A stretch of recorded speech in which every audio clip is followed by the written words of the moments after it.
lesson, but we're getting there. So we're up to section 832. Here's 6 more truths. They're called cofunction identities, and essentially don't get overwhelmed by them. Hopefully we've worked hard enough on sine and cosine where you know that if sine is drawn and you just nudge it 90 degrees one way or the other, you get cosine. And that's essentially what these two things are saying. The rest is true too, but I would bore you to stitches if I proved it all to you. Just here's a whole bunch more that we're going to have to work through. Very similar to 831, just a little more. Yes, all of these will be given to you for your quizzes and tests and exams. So having said that, here's a math problem. Stick with our rule. 99.9% of the time, you do not mess with sine or cosine. So let's mess with tangent. Now, I don't have all of those formulas on the board this time, but remember, tangent is sine over cosine. And this is times 4 cosine, which is the same thing as that. Now, we're going to talk about that here in a second, or I might as well talk about it now. That is right here, so that we can substitute with just sine. And so we get plus sine. Now notice over here, the cosines cancel. This is not cosine to the 4th power. This is like 4 times cosine. So just the cosine disappears. The 4 doesn't go anywhere. So this boils down to 4 sine plus 1 sine. And this is like 4x plus 1x. This is 5 sine. There you go. You simplified it. Very similar problem right here. This one's actually easier. Don't mess with this. So that should take our eyes to here. We look for it. Where is it? It's right here. What does it equal? Well, we're going to replace it with what it equals. It equals cosine. So we're going to go cosine of theta plus 6 cosine theta. And look at this. Done. All right. So there's a very simple review. And here comes some more in a sec. All right, so let's take a stab at these. Again, I apologize because I should not have erased all of those massive formulas, but I don't know if we could have fit them all on the board, but just going to have to refer to them. And here we go. So check out your packet. They're listed in your packet there in section 831, but let's go. So now, what's the twist? The twist is the instructions. The instructions now say verify. It doesn't say simplify, it says verify. So we've got to go at this a little bit different. So I want you to look at it really simple. I've got this side, which is a real mess, and I've got this side, which is already simple.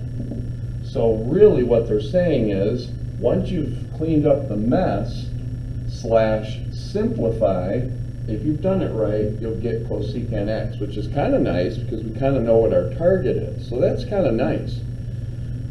Well, let's stick with the rules. Don't mess with it. Don't mess with it. But check this out. We can factor a sign out. So we can go sine of x. We go 1 plus cotangent squared x. And that's supposed to equal this one. We're done. Well, if we go through our little handy-dandy list, and I've got them, oh no, where are they all? I had them written down. Okay, they're in my packet. So let me go to my packet. Sorry about this, you guys. There they are. But right there on this page, 831, got all these listed, and I see 1 plus cotangent squared is in the upper right-hand corner, and I can replace that with cosecant squared theta, but that's times sine. Again, if we've done it right, that's what it will boil down to. So if I look at this and I think, okay, somehow I got to make this equal this. So think about this for a second. I said 99.9% of the time you don't want to mess with sine or cosine. It's like, oh, you can't touch that, but wait. They're telling us what to get this to equal. So we don't want to mess with this time. So we're going to take sine, go through our whole list, and it's right in here, in the middle. Sine is the same thing as 1 over cosecant. We're going to stick with theta times cosecant squared theta. And we can go, aha, look at, take one out there, we have a 1. Take one of those out, we're left with 1. And then we end up getting this. We just verified it. So these are getting a little more difficult because the rules are changing a little bit. Okay, let's go on to this one.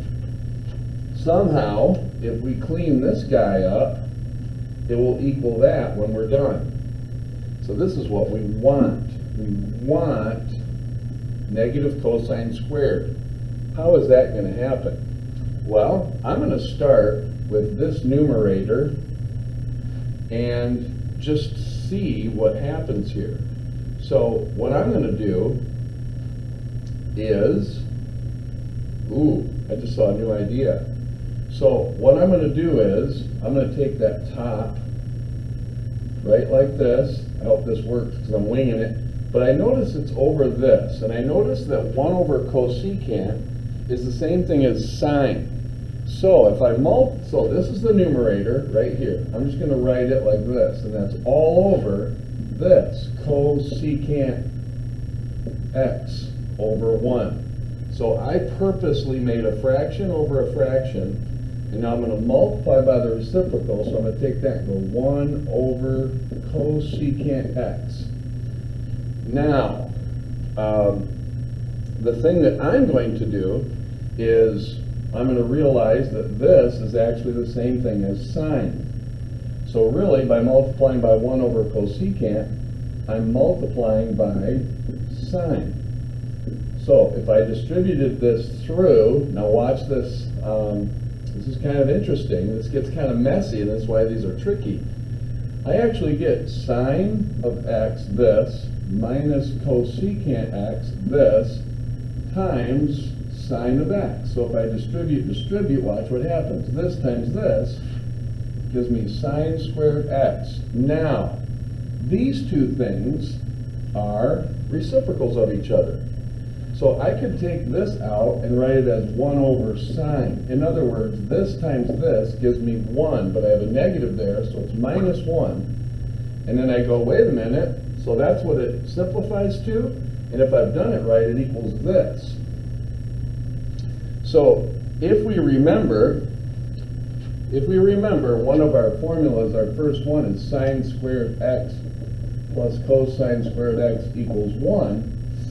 Well, if I actually subtracted 1 here, and subtracted 1 here, subtracted cosine squared x, subtracted cosine squared x, I would have this, and it's on here, but it's not quite written that same way. I would have sine squared x minus 1 equals negative cosine squared x. And look at this does equal this, and that's what we somehow arrived at. So that one's a stinker. But I like it. Some of them can be nasty. Okay, so 2 more. This first one, very comparable to the previous one, number 4 that I did in the video. But this one's actually a little easier, I think. But it's going to be all connected to this. So we'll talk about this in a minute. But you notice we're supposed to simplify this side right here. So I'm going to look at this, and remember that cosecant is just 1 over sine. So what I'm going to do is I'm going to rewrite this as 1 over sine with the intention of these things canceling, and then minus sine of a. Now, how did I get that one started? I went back to the rule. If it's not sine or cosine, try to change it and see if that works initially. And this does, because if I distribute, this times the reciprocal is 1, this times itself is sine squared a, and this, when we're done, is supposed to equal cosine squared a. And to be honest with you, it's right there. One of our formulas, 1 minus sine squared, it's the bottom one on 831, and it's just true. So it's like, hey, we just verified it. So that's it, which some of you are like, good riddance to that, but you got to know that some of your homework problems are going to be just like these, but they're all different. So that's why it's so stressful, and it doesn't fit in a little cookie cutter sort of formula sort of thing for our math students. So that's why it's a little stressful.